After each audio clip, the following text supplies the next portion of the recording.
I just want to say that Marina Mabrey is a bum, and I own her. She shoved me like that was going to change the score. Obvious ejection. An obvious ejection. Marina Mabrey, look in the mirror. The reason that you're going to have any money before the end of your career is number 2-2. This week, the Chicago Sky's locker room went from messy to explosive. A franchise star publicly demands upgrades, and the fallout is immediate. Was Angel Reese thrown out of the Sky? The short answer, no. The real story is messier and more dangerous for a team trying to rebuild. How do you not eject her?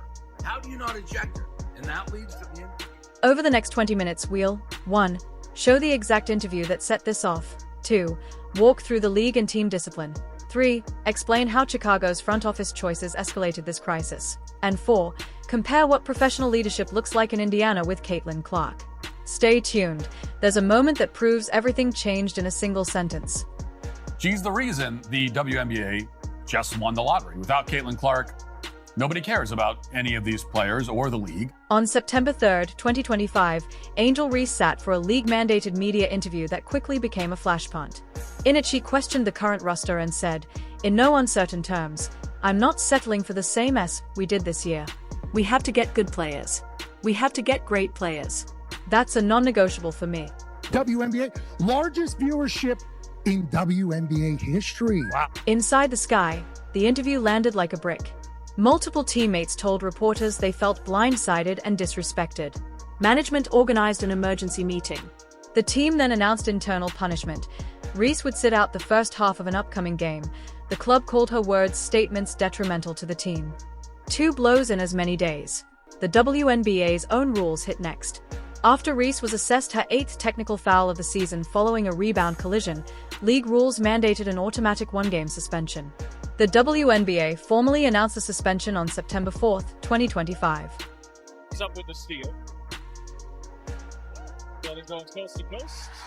And here we got another. The Sky's front office had already pushed chips into this player-first rebuild. In February, the club traded the number 3 pick in the 2025 draft to acquire veteran guard Ariel Atkins. Critics argue the move signaled the franchise was putting maximum resources behind Reese's era, and then expected immediate returns. Team culture matters. Veteran point guards like Courtney Vandersloot were expected to supply leadership and steadiness. Young players needed time to grow. When a franchise player publicly sidelines their teammates, the result isn't a rally, it's a fracture. Across the league, the most obvious comparison is Caitlin Clark in Indiana. Clark's rookie impact has been seismic, selling out arenas, driving TV numbers, and stabilizing a franchise. Indiana's patient growth model looks very different from Chicago's explosive, high-risk approach. There is no woman who should negate mentioning Caitlin Clark and what Caitlin Clark is doing for the... Let's be precise. September 3rd, Tribune interview where Reese demanded upgrades. September 4th, WNBA announced automatic 1-game suspension after her 8th technical. September 5th, Sky announced team discipline. Sit out first half of the next game. Key sources: WNBA, Reuters, ESPN, and People. We cite them in the description. So to the Indiana Fever again, you need to go get you someone with some muscle. Somebody that's coming to the defense of Caitlin Clark. It shouldn't be Caitlin Clark. This is a turning point. The Sky's gamble on rapid construction around a single star now carries reputational and roster risk. For Reese, the public airing of frustration, followed by a mandatory suspension, raises questions. Can she lead a room if the room feels publicly dismissed? Or does she pivot, own the moment, and become the catalyst the organization hoped for? This story doesn't live in a vacuum. The WNBA is in a high-stakes period, negotiating a new collective bargaining agreement with a looming October 31st deadline, and player league tensions are visible.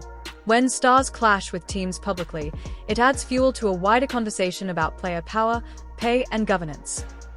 People get one sentence on a MIC, but careers and locker rooms are built in thousands of small moments. Reese has apologized publicly, and the Sky say the matter was handled internally. The stakes are simple: accountability, leadership, and growth for the player and the franchise. If you want the raw Tribune clip and the league press release, I put them in the description. Subscribe for the follow-up. We'll track the Sky's official decision, trade rumors, and any league action. Which path should the Sky take? Tell me in the comments.